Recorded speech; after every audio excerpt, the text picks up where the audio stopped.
Okay, let's unpack this.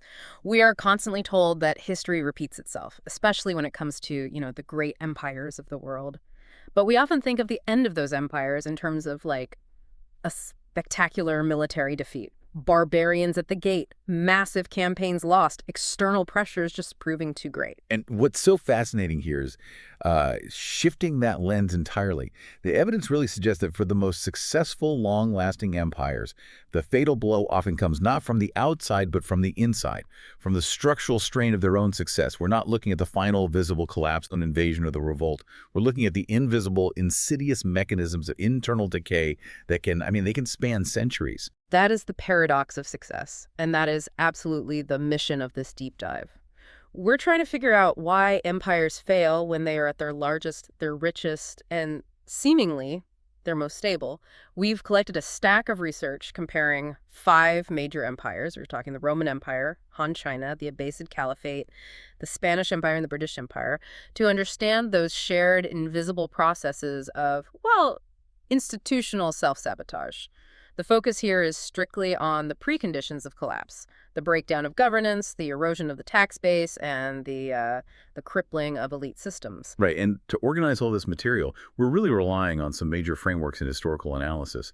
We're synthesizing Paul Kennedy's seminal concept of imperial overstretch, where military and political commitments just inevitably outstrip the economic capacity you need to sustain them, with Peter Turchin's structural demographic theory. And what do these two very different models agree on? I mean, where's the overlap? They both agree on the central hypothesis.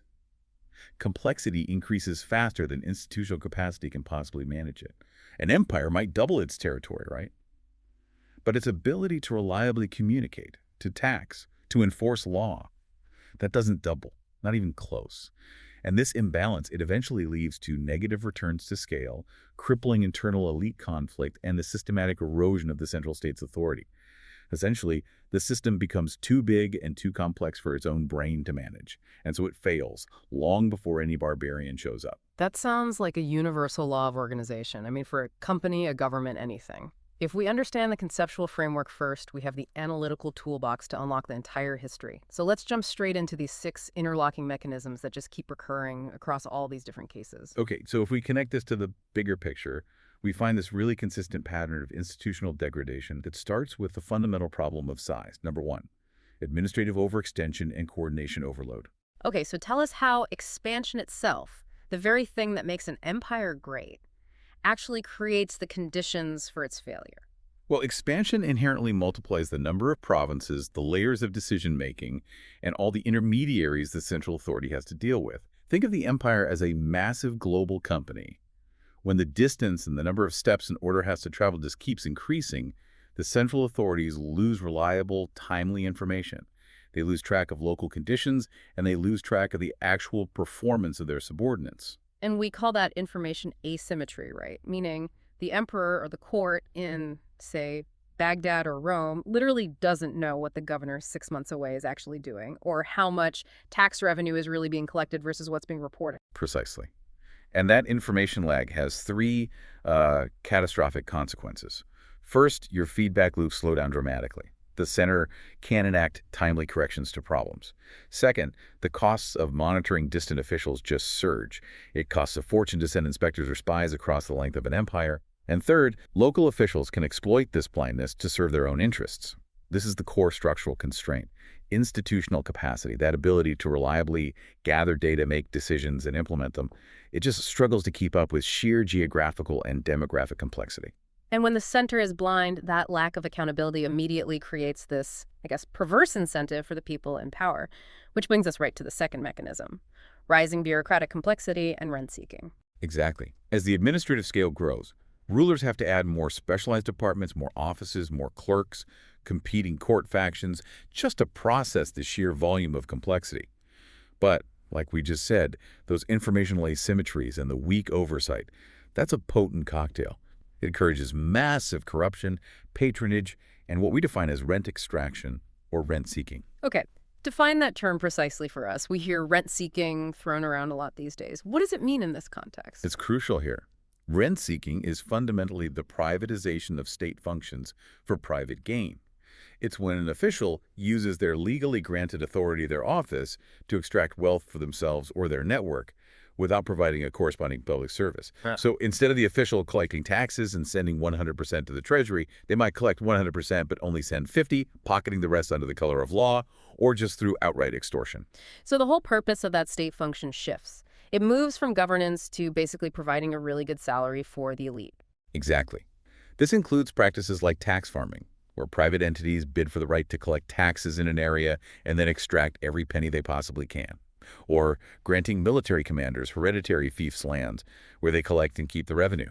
The whole focus of the bureaucracy shifts from public service to operating as a primary mechanism for elite income distribution.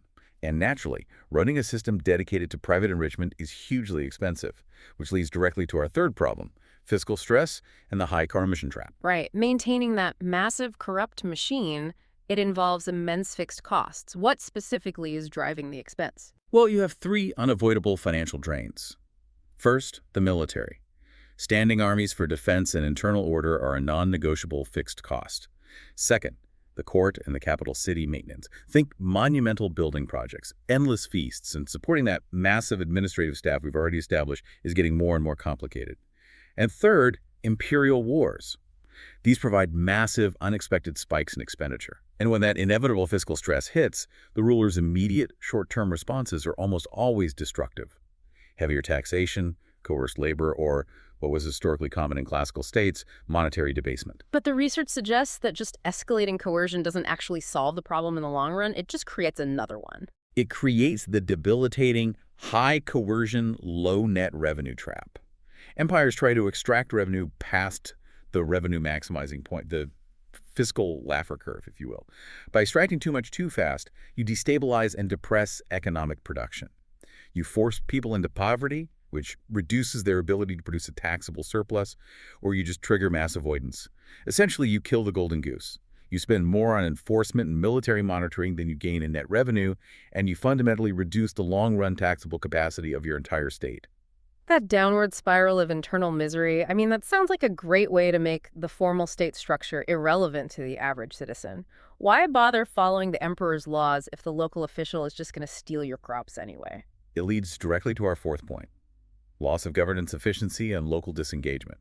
When the formal state becomes slow, predatory, and predictable only in its harm, local elites and communities just start solving problems outside the official, slow system. So instead of going to the Roman governor to settle a land dispute, you go to the local magnate who can actually offer you some security. That's the dynamic, exactly. You see the rapid growth of private militias, patronage networks, and informal self-rule. Local magnates can offer protection from tax collectors, offer faster justice, provide immediate security. So de facto autonomy grows rapidly. The formal empire remains intact on the map. The court still issues these grand edicts, but in terms of effective control and legitimacy, the center has already lost the plot. The local communities are governing themselves because the central system is either too slow or too harmful. And this shift of power to the local level seems like it would create massive friction within the ruling class itself, which brings us to a crucial element from structural demographic dynamics: elite overproduction and factionalism. This sounds like the internal political pressure cooker. It really is. It's the systemic flaw that's baked right into success. Long periods of peace, stability, and economic expansion, the very things empires strive for, they produce more aspirants for elite positions.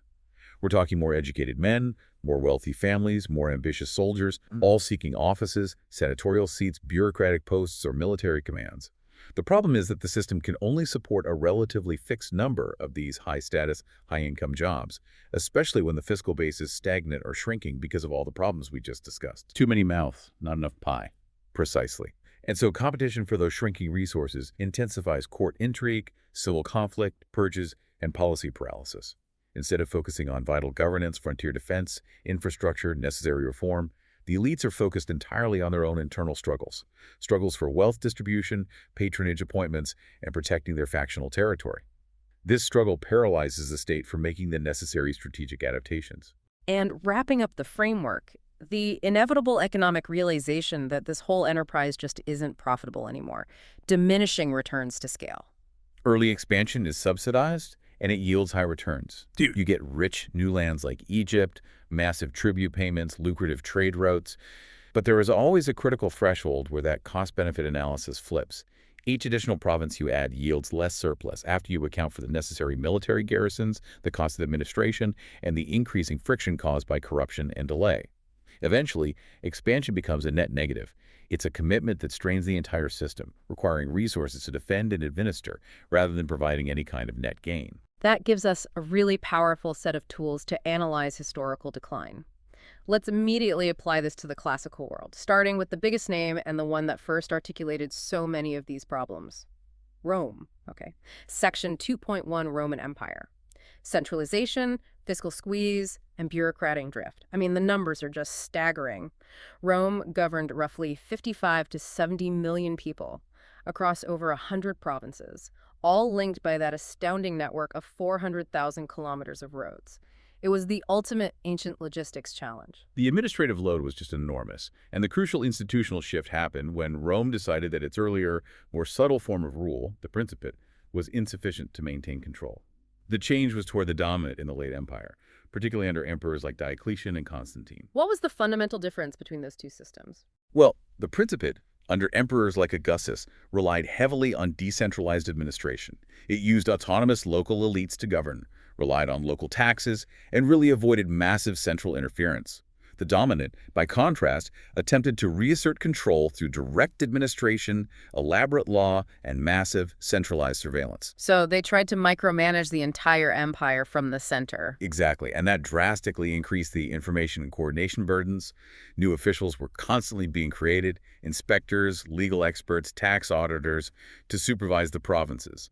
But this multiplication of layers led to slow implementation, massive overlapping jurisdictions, and just utter confusion.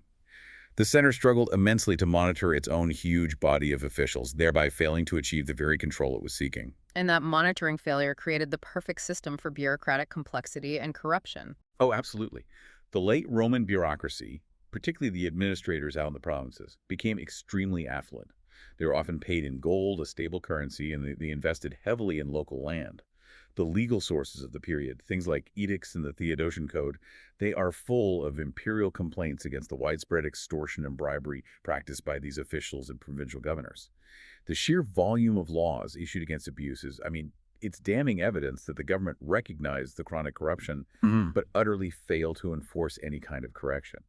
So the administration just became a self-serving economic machine, not a public service. That's the drift. Offices were not just positions of power. They became valuable commodities that could be purchased, inherited, or used to build vast patronage networks. The bureaucracy mutated from a governance mechanism into an arena for rent extraction, where the job was primarily about wealth accumulation and securing privileges for one's clan, not efficient rule.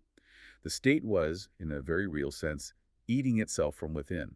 Meanwhile, the central state still had to fund its military to protect the frontiers, leading to that infamous fiscal crisis and the complete destruction of its currency. The cost of maintaining those long-term military commitments on multiple frontiers, from the Rhine to the Danube to the east, was just relentless. And this was compounded by all those administrative costs. The response was twofold and structurally devastating. First, taxation escalation. The heavy burdens fell disproportionately on the small independent farmers, the humiliores. And why? Because they lacked the political clout and the legal expertise to shelter their wealth. While the powerful landowning aristocracy, the potentiores, found all sorts of ways to gain exemptions and shelter their estates. Precisely. And this structural inequality had a systemic consequence. Overtaxation drove those smallholders, the traditional backbone of the Roman economy and the army, off their land and into dependence on great estates. They often became tenants or dependent workers known as coloni. This fundamentally shrank the crucial taxable smallholder base, while at the same time boosting the local power and the de facto autonomy of the magnates. And the other half of this fiscal catastrophe was that repeated, desperate decision to debase the currency. Yeah, Rome constantly reduced the silver and eventually the gold content of its coins to pay its bills, particularly the military. This triggered rampant, unpredictable inflation that just eroded public trust in money and destabilized the markets. By the later empire, money was so distrusted that transactions and even taxes had to be collected in kind, in goods, in grain, in labor. This system rigidified the economy, locking people to specific lands and occupations, and reducing overall economic fluidity and production. It's a textbook case of moving past the revenue maximizing point into that zone of decreasing returns to coercion. And internally, all of that strain resulted in the structural demographic strain, that violent political collapse we know as the Third Century Crisis. Turchin's framework finds its clearest ancient demonstration right here. The stability in the 1st and 2nd century CE led to rapid increases in elite numbers, senators, equestrians, officials, all seeking power, status, and access to that shrinking, debased state revenue. The intense competition for those limited offices and the spoils of empire directly produced the political instability of the 3rd century. You had an endless cycle of civil wars, palace coups, and the rise and fall of dozens of short-lived barracks emperors. These internal dynamics degraded Rome's administrative resilience long before major external threats really broke the empire. So the system's takeaway for Rome is that the failure wasn't fundamentally about territory loss. It was the combination of an overly centralized, corruption-riddled bureaucracy and an extractive fiscal policy that just eroded its primary economic base and fueled elite civil conflict. It was institutional burnout. Or an institutional suicide, perfectly self-inflicted. Okay, now let's jump to the east. Han Dynasty China. Land concentration and factional paralysis. The Han was arguably the greatest centralized state of its era. Did their structured system prevent the same problems? The underlying mechanisms were tragically similar. The players in the context were different. The Han inherited a highly structured system of commanderies and kingdoms, and later emperors centralized power very effectively by reducing semi-autonomous kings to figureheads and appointing officials directly from the capital. That centralization, I mean, it seems efficient at first glance. It was designed for control, but the costs quickly multiplied. Inspectors evolved into full provincial administrators, which increased the length of the command chain and drastically raised the information processing burden on the capital. Just like Rome's dominate, the cost of centralized oversight rose steadily. It demanded a huge, competent, and honest bureaucracy. And that competence and honesty proved to be completely unsustainable. And mirroring Rome, they suffered from an erosion of the tax base because of land dynamics. The pattern is uncanny.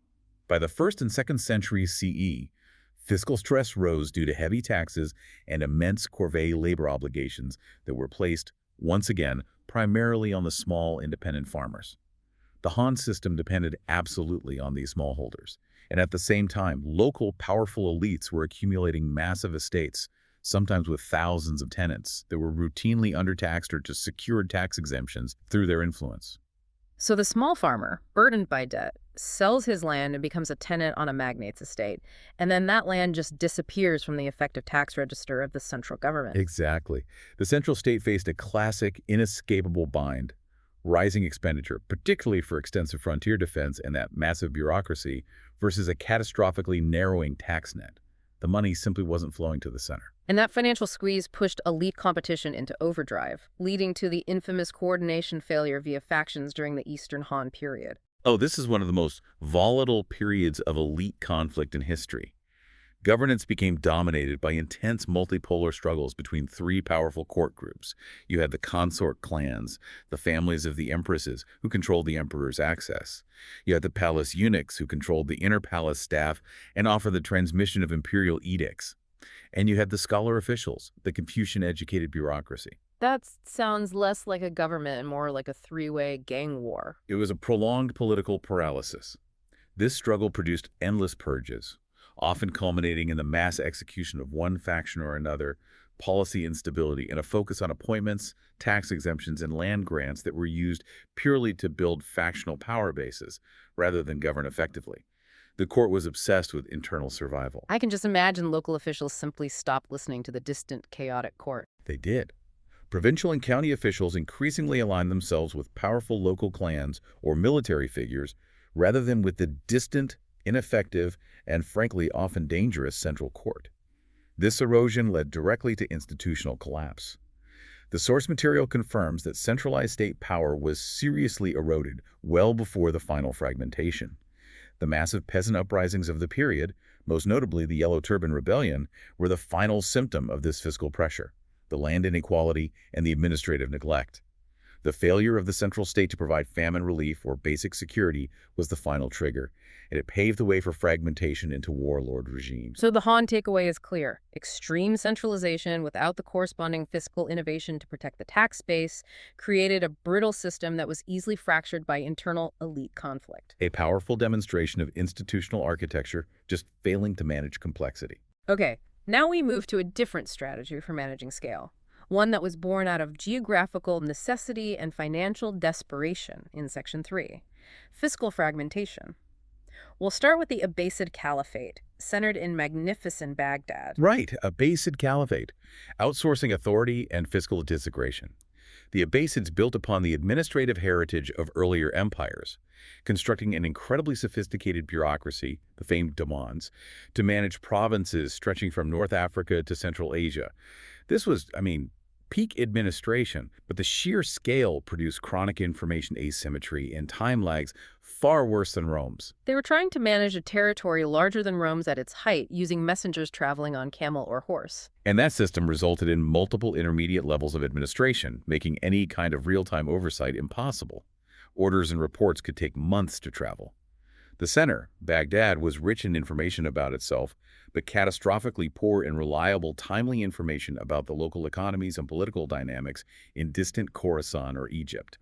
This lack of visibility really set the stage for fiscal collapse. Which brings us to the fiscal stress and military patronage. Where did their money go? Their costs were immense. They maintained professional, often ethnically specialized armies, like the expensive Turkish slave troops, the Ghilman, which demanded constant, reliable pay. They also funded a spectacularly cosmopolitan court, massive building projects, and a huge bureaucracy. When financial disorder struck, which was exacerbated by reduced access to silver mines and a general economic contraction, the Treasury faced an agonizing trade-off. If you can't pay the army, you lose the empire immediately. So how did they maintain loyalty without cash? And this is the critical inflection point, the increasing grant of ikah. These were tax farm fiefs. So instead of providing professional soldiers and bureaucrats with a cash salary from the central treasury, caliphs granted military commanders and sometimes powerful civil servants the right to collect and retain taxes from designated lands. You were literally giving away the revenue source that you needed to manage the empire in the first place. That seems short-sighted. It was a fundamental outsourcing of both fiscal administration and military command. It did alleviate immediate budget pressure, and it secured short-term military loyalty. However, the long-term cost was catastrophic. It dramatically reduced direct revenue flowing to Baghdad, forcing the central administration to rely on the local commander's good faith. And more importantly, it fundamentally weakened the caliph's leverage. If a commander derives his income directly from the land he occupies, he has very little incentive to listen to a distant central government, and every incentive to entrench his own position. So it created a mechanism for institutional self-mutilation, leading quickly to decentralization. Very rapidly. Starting in the 9th century, provinces operated with almost complete autonomy. Dynasties like the Tulunids in Egypt or various strongmen in Khorasan began raising their own powerful armies, minting their own coins, and collecting all their own revenue while offering only nominal suzerainty to the caliph. The situation deteriorated to the point where many governors refused to send any payments at all. Outside of Iraq, regional polities functioned as independent states in all but name, even though the caliphate technically persisted. So the Abbasids basically traded their centralized authority for short-term survival. And it was compounded by this push for local autonomy. The sources emphasize that in many regions, especially the sophisticated eastern provinces, there was a deep social preference for local autonomy and a corresponding hatred of heavy centralization.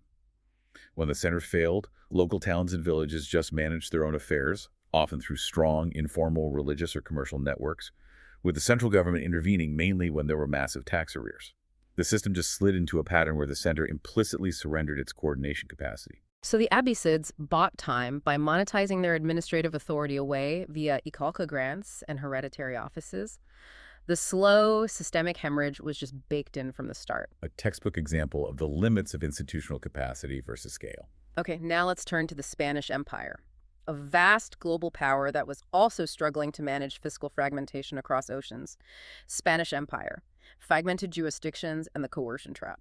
Spain's challenge was managing a composite monarchy, multiple kingdoms in Europe like Castile, Aragon, Naples, all with distinct laws, plus the immense distant American realm. The fiscal structure just reflected this historical fragmentation, making central management almost impossible. You mentioned the term cajas. How did these treasuries complicate oversight? Well, the fiscal structure was complex and fragmented by design and tradition. The empire had numerous autonomous treasuries, the casas in Spain and in the Americas. And these treasuries often did not align neatly with political borders, and they kept certain types of revenue separate. This made comprehensive oversight and accurate revenue accounting immensely difficult. Because of the distance and the multiple administrative layers, the Crown rarely had a clear, timely, or accurate view of collections or expenditures.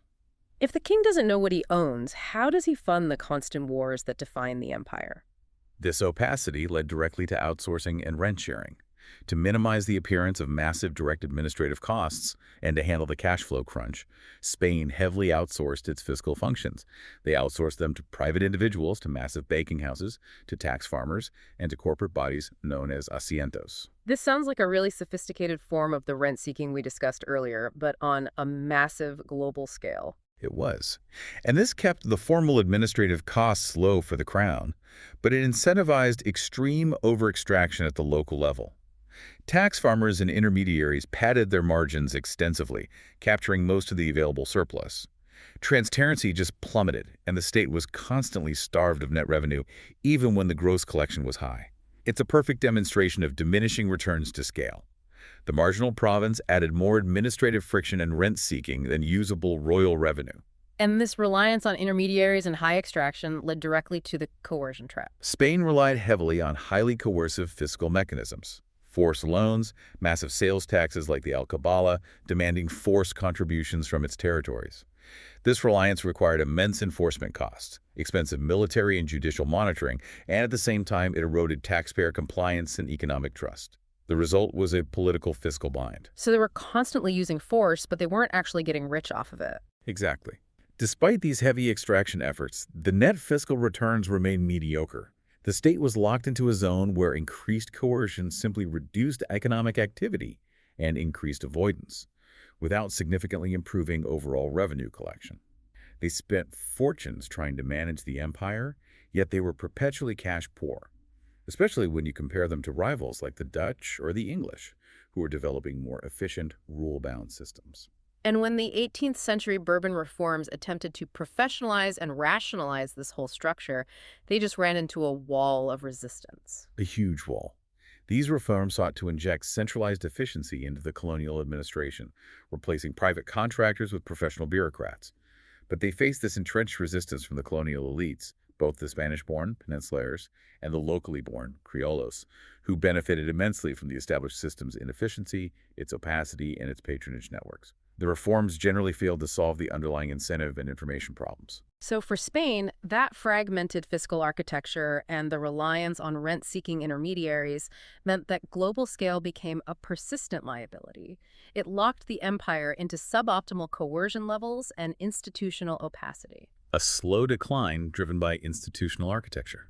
And we now turn to the last, most modern example in Section 4, the British Empire. The British Empire didn't collapse dramatically in the way Rome or Han did. It transitioned. Does the overstretch concept still apply here, given the reputation for relatively efficient administration? Oh, it absolutely does, but the concept of cost has to be modernized. The British experienced a transition driven by overstretch in the most modern sense. Rising coordination and legitimacy costs. Lean administration and collaboration was their successful strategy for minimizing the initial fiscal strain. Right. That is the astonishing feature often noted by historians. In India, the jewel in the crown, a shockingly small cadre, sometimes just 1,200 senior members of the Indian civil service, administered 300 to 350 million people. That's a tiny administrative fingerprint. That was the steel frame of the ICS. But this reliance on indirect rule created an extreme dependence on vast networks of Indian collaborators, local princes, regional landlords, local elites who actually collected the taxes and enforced the law. This minimized the direct administrative costs for London, creating an empire that looked fiscally lean.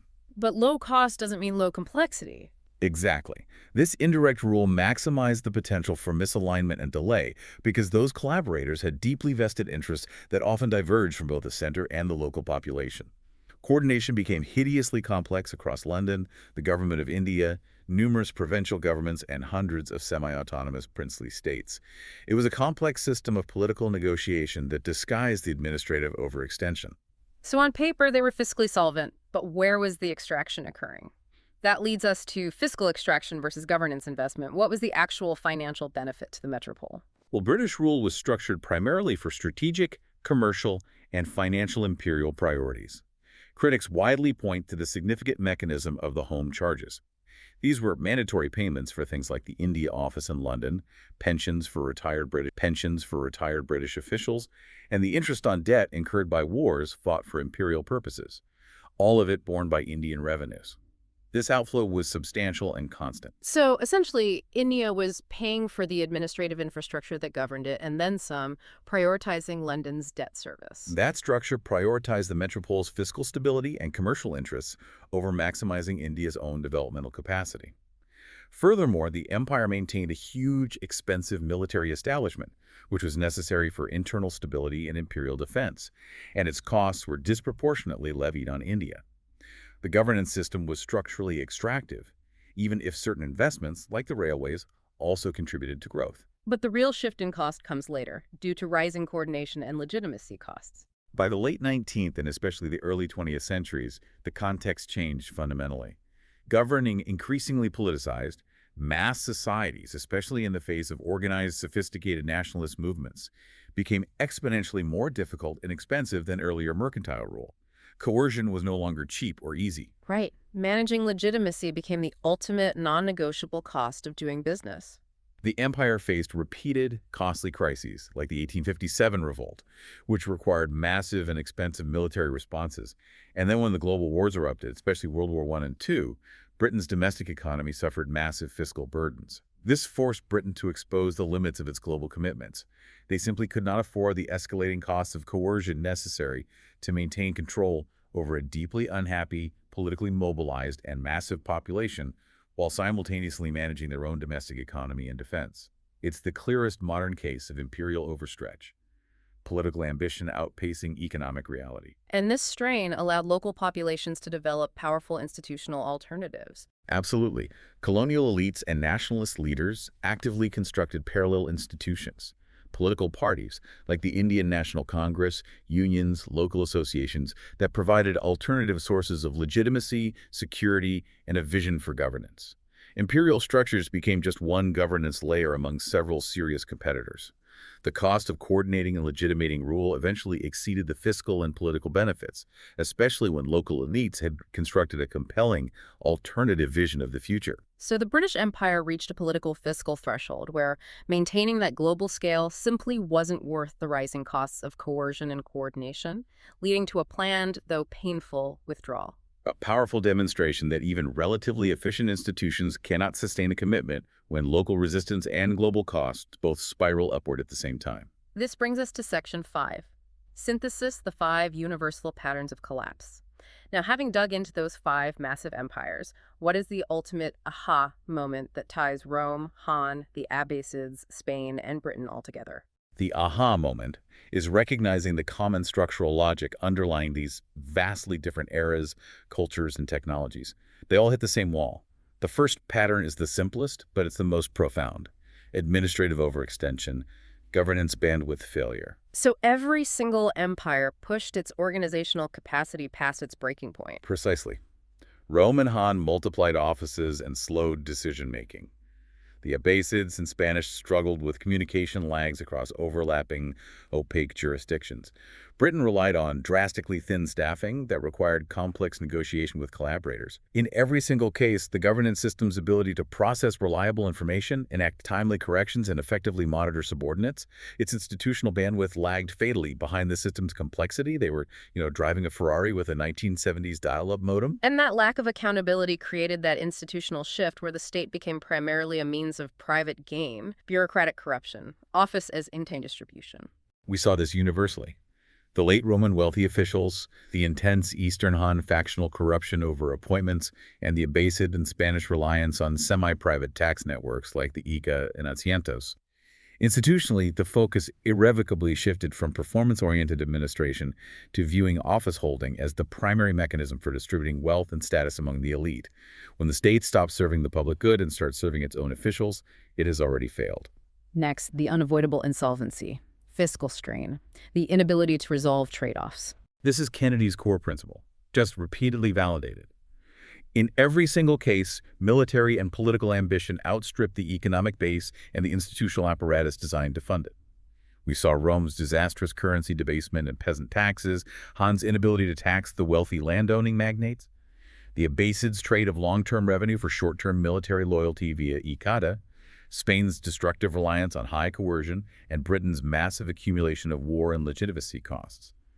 They all faced a guns versus butter trade-off that they could not resolve without structurally undermining their own foundations. And the response from the people to this failure was just to seek competence and security elsewhere, leading to the loss of efficiency, the rise of polycentricity. As the central administrative systems became predatory, inefficient, or paralyzed, local actors proactively disengaged. This is where governance went local. Roman peasants sought protection from great landowners. Han strongmen stepped into the political vacuum. Abbasid towns managed their own affairs. Spanish-American elites developed separate economies. And British colonial elites constructed compelling nationalist alternatives. Yeah. Imperial rule was undercut by de facto local polycentricity, multiple overlapping and competing centers of power long before any formal declaration of independence or collapse. Finally, the political inability to stop the institutional rot, elite factionalism and paralysis. This is the structural demographic mechanism in full view. When the pool of ambitious aspirants outgrew the available wealth and positions, political life just collapsed into intense, internecine conflict. This produced the rapid political turnover in 3rd century Rome, the deadly court politics between the eunuchs and consort clans in Han, and the fragmentation into warring military factions in the Abbasid Caliphate. Institutional adaptation slowed dramatically because the ruling coalition was internally divided and focused entirely on distributional struggles. Who gets what slice of the shrinking pie instead of necessary system-wide reform? And crucially, we have to emphasize that this is a protracted transition. Collapse is rarely instantaneous. It's a transition. It is a messy reconfiguration. These systems are incredibly durable. The institutions, the laws, the practices, they persist in successor states. Roman law, a base of bureaucracy, Spanish legal norms for centuries. The collapse is simply the system reconfiguring itself, often violently, once its prior scale and centralized structure become fundamentally unsustainable and prohibitively costly to maintain. So what does this all mean for us now? The central insight is undeniable. The seeds of decline are sown during the most successful, expansive phases of any large organization through unmanaged complexity, unsustainable fiscal extraction, and internal elite fragmentation, making them brittle to eventual shocks. And this raises an important question for you, the listener, and for us today. If ancient empires failed primarily because their governance bandwidth, their ability to process reliable information and enforce decisions lagged behind complexity, what does this universal structural pattern imply for modern global governance systems or even massive centralized multinational corporations? But we have infinite data and instantaneous communication. We solved the coordination overload problem, haven't we? Not necessarily. We still suffer from massive information overload. We drown in data, but reliable insight is scarce. We suffer from coordination lags, and crucially, intense elite distributional struggles over wealth and access. So what is the modern equivalent of the Abbasid Ikat? The outsourcing and monetization of core public authority for short-term financial stability. Think about regulatory capture, shadow banking systems, or the increasing privatization of public infrastructure and security. What is the modern equivalent of currency debasement when a centralized system overstretches its resources? That structural tension between rising ambition and limited institutional capacity is not a historical artifact. It is a permanent feature of scale, regardless of the technology you use to try and manage it. That brittleness is always lurking just beneath the surface of success.